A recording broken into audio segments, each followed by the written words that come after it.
नमस्कार दोस्तों, सर्वांग मोटिवेशन चैनल में आपका स्वागत है। दोस्तों, एक बार एक बौद्ध भिक्षु भिक्षा लेने के लिए एक नगर में गया हुआ था और सारे नगर के लोग उसकी सेवा करना चाहते थे, क्योंकि उस समय बौद्ध भिक्षुओं का बहुत ज़्यादा सम्मान था। इसलिए जिसे भी पता चलता वो दौड़ा दौड़ा उस भिक्षु के पास आ पहुंचता। उन्हीं में से एक वेश्या भी थी, जिसने उस भिक्षु के बारे में सुना तो उसे देखने के लिए चली आई। और जैसे ही उसने उस भिक्षु को देखा, वह देखती ही रह गई। उसने उस भिक्षु के पैर पकड़ लिए और कहा कि मैं एक वेश्या हूँ और कोई भला आदमी मेरे द्वार तक नहीं आता, इसलिए मैं ये चाहती हूँ कि आप मेरे मेहमान बनकर मेरे साथ चले, ताकि कुछ दिन मैं भी आपकी सेवा कर सकूं। उसने आगे कहा कि हे महात्मा, मैं भी कुछ धर्म कमाना चाहती हूँ और ये भी हो सकता है कि मेरे भी मन में कुछ ऐसा भाव आ जाए कि मेरा भी उद्धार हो जाए। सभी नगरवासी उस वेश्या की बात सुन रहे थे और इससे पहले कि भिक्षु कुछ कह पाता, वे बोल पड़े कि तुम क्या कह रही हो? एक बौद्ध भिक्षु तुम्हारे कोठे पर कैसे जा सकता है? इससे तो भिक्षु को पाप लगेगा।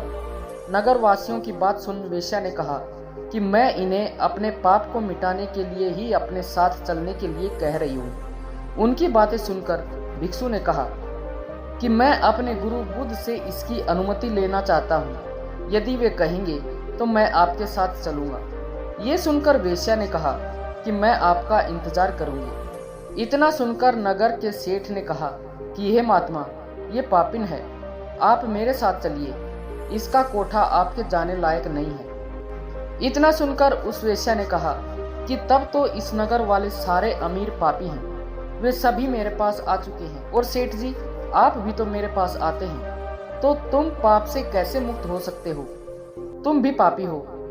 यदि ये महात्मा मेरा उद्धार करना चाहते हैं तो तुम्हें कोई आपत्ति नहीं होनी चाहिए। नगर का सेठ चुप हो गया और बौद्ध भिक्षु गुरु बुद्ध के पास अनुमति लेने के लिए लौट गया।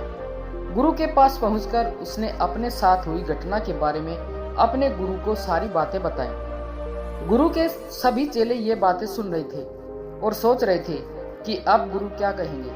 कुछ चेले सोच रहे थे कि अनुमति नहीं मिलनी चाहिए, और कुछ एक ऐसे भी थे जो चाहते थे कि अनुमति मिले, ताकि वे भी कल को किसी ऐसे स्थान पर रहकर कुछ समय बिता सकें। गुरु ने सब कुछ सुनकर कहा कि जाओ और उस औरत का भला करो। आज्ञा पाकर भिक्षु लौट गया और कुछ महीने बाद उसी औरत के साथ वापस लौट कर आया। उस औरत के साथ आया देख सभी चेले आपस में कहने लगे कि देखा संगत का असर, आखिरकार इस औरत ने अपना जादू चला ही डाला और अच्छे भले भिक्षु को सांसारिक जीवन जीने वाला बनाकर अब शायद विवाह की अनुमति लेने आई है।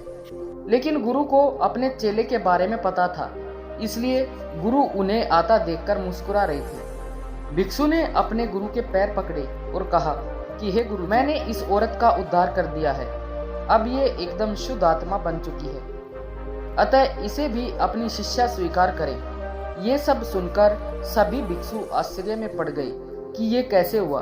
चरित्र तो हमेशा बुरे के साथ रहकर अच्छे का खराब होता है। हमें बचपन में यही सिखाया जाता है कि बुरे के साथ रहकर तुम भी बुरे बन जाओगे। तब गुरु ने कहा कि देखो इस भिक्षु को, जिसने मेरी आशा के अनुरूप कार्य किया। इस औरत के चरित्र को अपने चरित्र जैसा बना दिया, ना कि खुद को बदलने दिया। ये ठीक उसी प्रकार है जैसे कमल कीचड़ में रहकर भी कीचड़ जैसा नहीं होता है। दोस्तों, इस कहानी के माध्यम से ये सीख मिली है कि आपके अंदर यदि बुरे विचार आते हैं तो आप अपनी संगत बदल डालिए। अच्छे लोगों के साथ ही आप अपने आप को ढालने की कोशिश करें। जैसे आप बुरे विचारों का स्वागत करते हैं, वैसे ही अच्छे विचारों को भी अंदर आने दें, उनका विरोध ना करें। जैसे ही आप अच्छे विचारों के लिए अपने मन के द्वार खोल देंगे, आप पाएंगे कि आप एक अच्छे इंसान बन चुके हैं। दोस्तों, आशा है इस कहानी से आपको काफ़ी सीख मिली होगी। कृपया कमेंट में अपने सुझाव अवश्य बताएं, और अगर कहानी अच्छी लगी हो तो वीडियो को लाइक व शेयर करें और चैनल को सब्सक्राइब करना ना भूलें। धन्यवाद। नमो बुद्धाय।